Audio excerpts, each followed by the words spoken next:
Jesus said to them, "I am the bread of life. Whoever comes to me will never be hungry, and whoever believes in me will never be thirsty." The people have come looking for signs and miracles. They've heard that Jesus had just that day or the day before fed 5,000 people. They want to see that happen again, or even better, a miracle like the one from the time of the Exodus, the manna that fed the people in the desert. They want signs, they want evidence, and they too want to perform the works of God. They want to get in on the game. But Jesus says, well, this is the work of God. Believe in the one that God has sent. I am the bread of life. Whoever comes to me will never be hungry, and whoever believes in me will never be thirsty. I guess you could see this line from John as a mission statement for Jesus. Certainly a mission statement for the Johannine Jesus, and probably for the other gospel writers as well, but John is the one who gets to write the real poetry. And like all John's writing, it operates at lots of levels. John is first of all talking about actual bread and actual water. Jesus has just fed 5,000 people in the desert, and Jesus speaks about the needs of the poor and the hungry. And then it's got a symbolic level: food for the heart, water for the soul. Jesus feeds our souls. And then there's the combination of real food and soul food that we discover in Eucharist and in baptism. The bread of life in our communion service, the water of life in the baptism service. And then there's another layer, there's history there too. The people of God being fed in the wilderness at the time of the Exodus and passing through the waters of the Red Sea to freedom. So there's layer upon layer of meaning from John. I'm the bread of life. Whoever comes to me will never be hungry. Whoever believes in me will never be thirsty. Real food, soul food, sacramental food, food from faith history. Writers of mission statements and vision statements today never get to quite nail it like the gospel writer John. I was trying to think of statements that can stick in our minds from our modern world, like Nike's "Let's do it." That's pretty good, but not quite like the gospel writer John. But in our own humble way, we've been working on our vision statement here at St Matthew's. We've been wanting to take stock, to reflect and to think and to answer the question, why are we here? Why does our church community exist? What is the vision that we want to aspire to? 30 parishioners gathered at our visioning day at the beginning of June, and since then a small group have been working quite hard, I must say, to formulate some words that we can look to and that can guide us. Like John's Gospel, they've got layers of meaning, and we hope that you will find a place for yourself within them. If you look at the very back page of your order of service today, you will find them written there. We started with a descriptive statement: St Matthew in the City, a spirited place where people stand, connect, and seek common ground. St Matthew in the City, our very name defines who we are. It's not just St Matthew's, it's in the city.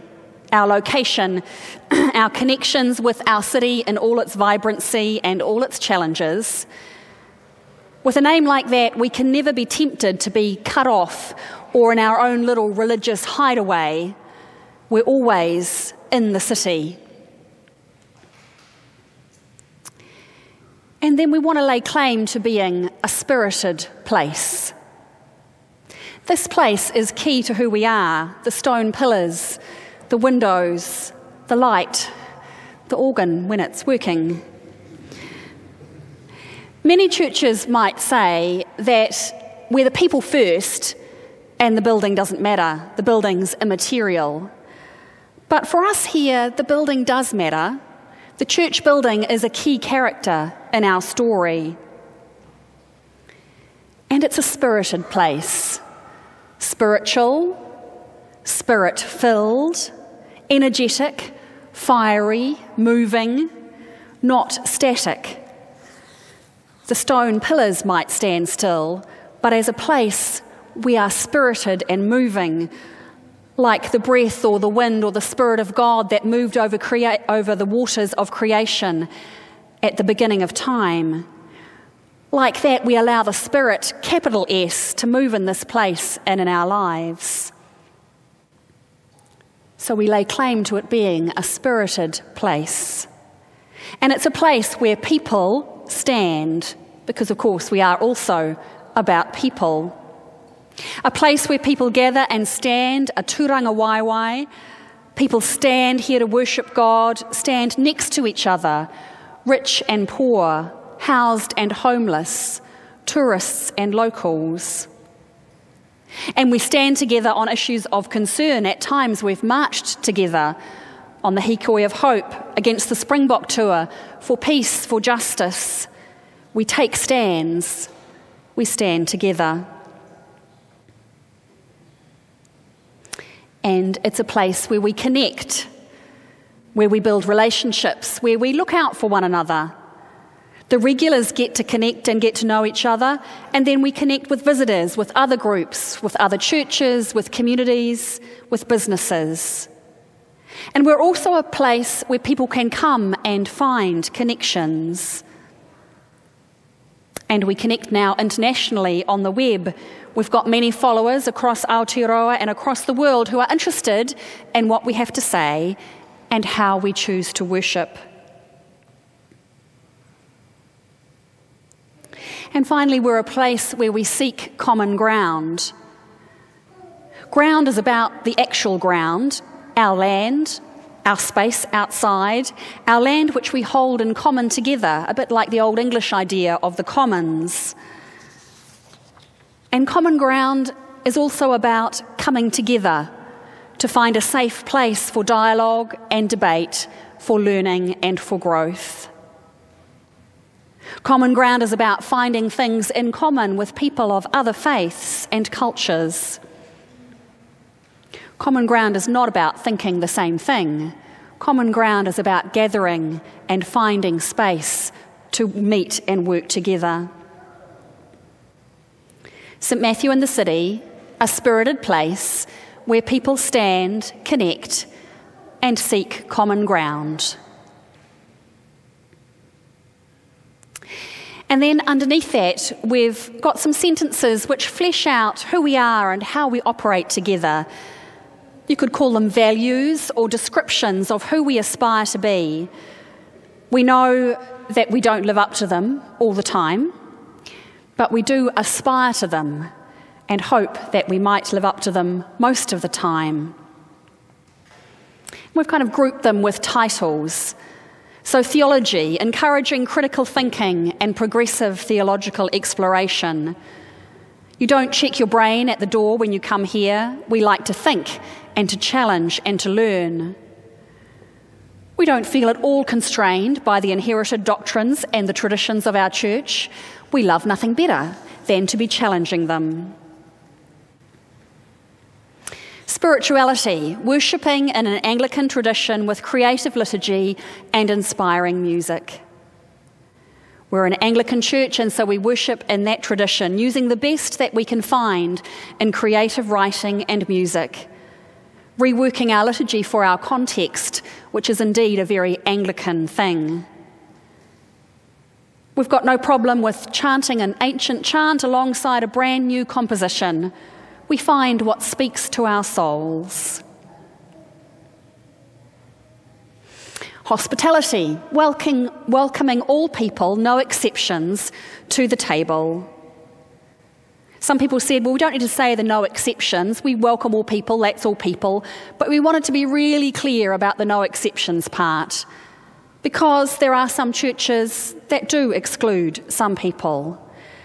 All are welcome here, people of different faiths and no faiths, people of any background, any sexuality. And they're welcome at the communion table, the morning tea table, the discussion table. There's lots of tables around which we gather. And then we wanted to say something about our community. What kind of community do we want to be? A place that fosters respect, compassion, understanding and generosity in a spirit of manaakitanga. Manaakitanga means hospitality and care, and we want to be a community who lives and breathes manaakitanga. And then what is our intention? Why is it that we come here, and what do we intend to do when we leave? Our intention is that we might support each other to live out the radical way of Jesus of Nazareth in the world. Why do we come? What is the point of all of this? It's more than our Sunday gathering. Our intention in being here is to be able to live better in our world, to attempt to follow the Jesus way, to live the Jesus way in our world, not just in the hour and a quarter, hour and a half we're here on a Sunday morning. It's about what goes on out there. And if we wanted to somehow do an assessment of are we doing our job as a church community, one of the really important ways of assessing that would be, do you feel supported in your life in the world? Does what we do here on a Sunday send you out to follow the Jesus way? And then we wanted to say something about justice, engaging in just and radical action for the dignity of all and the sustainability of the earth. We care here about the needs and rights of others and about the earth, our fragile home. We care and want to act in ways that sustain our earth. This is going to be a particular focus for us in the couple of years to come. We're going to be talking about the earth, our patch of land outside, and we're going to be talking about the earth, capital E, God's creation, which so much needs our care. And then the last one, our heritage. Valuing our church as a beautiful taonga in the heart of Auckland City, where celebrations and events take place and people find refuge. We have to look after our heritage, this building. We have to look after its fabric on behalf of all who wish to gather here, for the homeless who take refuge here, for the businesses who hold events here, from the celebrations to the funerals. All who come here look to us to be caring for these stones and to be passing them on to the next generation. So, those are our words. Lots of words. Lots of aspirations. I hope you can find yourself in amongst them. I'm sure immediately on reading them, you'll have ideas where you think that should have been added in, or something that should have been adjusted, or something that doesn't belong. The small group that wrote this on your behalf debated every word, I can assure you. And we hope that the words are layered enough that everyone can find in them a place to stand and room to move. They're not set in stone for forever. We're going to review them every year or so, and I'm sure in 3 or 4 years' time we'll write a whole new bunch. But for now, we're going to sit with them and have them guide us in our church community life together. And the words are great, but of course they're no use if we don't live them out. And so what we're going to be doing now is our vestry and other church groups, our pastoral care group, our different committees, our task groups, they're going to look at these words and they're going to say to each other and to us, well, what are we going to do about them? How are we going to put flesh on them? What is it we're already doing about that match with them, and what new things can we do? So that's going to be our conversation for the next wee while.